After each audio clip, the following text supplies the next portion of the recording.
Welcome to our channel. Today we how to connect a WD My Passport drive on Mac using Time Machine step by step clearly. To connect a WD My Passport drive to your Mac using Time Machine, start by plugging the drive into an available USB port on your Mac. Wait for your Mac to recognize the drive. Once recognized, the drive should appear on your desktop.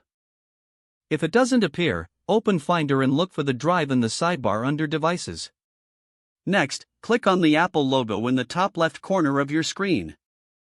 Select System Preferences from the drop-down menu.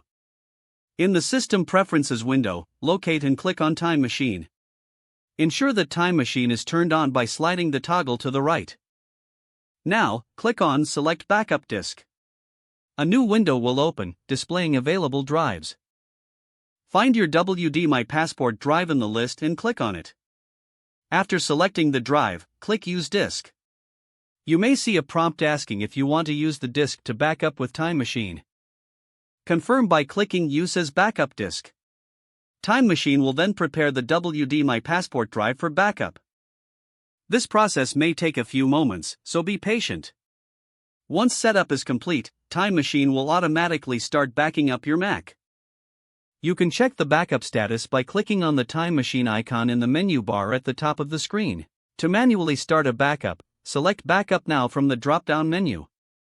Your WD My Passport drive is now successfully connected and configured for use with Time Machine. Enjoy the peace of mind that comes with secure backups of your data. If the page does not load, refresh the browser or try again in a private or incognito window. Make sure you are using the correct email address, then retype it carefully to avoid small typos. If your password is not accepted, use the reset option and create a new strong password you can remember. Check your spam folder for verification or security emails, then complete any requested confirmation steps. Enable two-factor authentication if available to improve account security and reduce unauthorized access risk. After signing in, review your profile details so your contact information and settings are accurate and current. If you see an error message, note it down and try again after restarting your device and internet connection. Log out when you finish, especially on shared devices, to keep your account and payment information secure.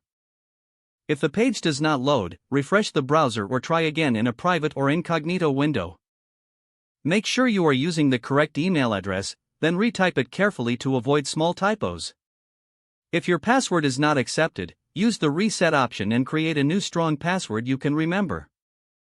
Check your spam folder for verification or security emails, then complete any requested confirmation steps. Don't forget to like this video and subscribe to our channel for more step-by-step tech guides.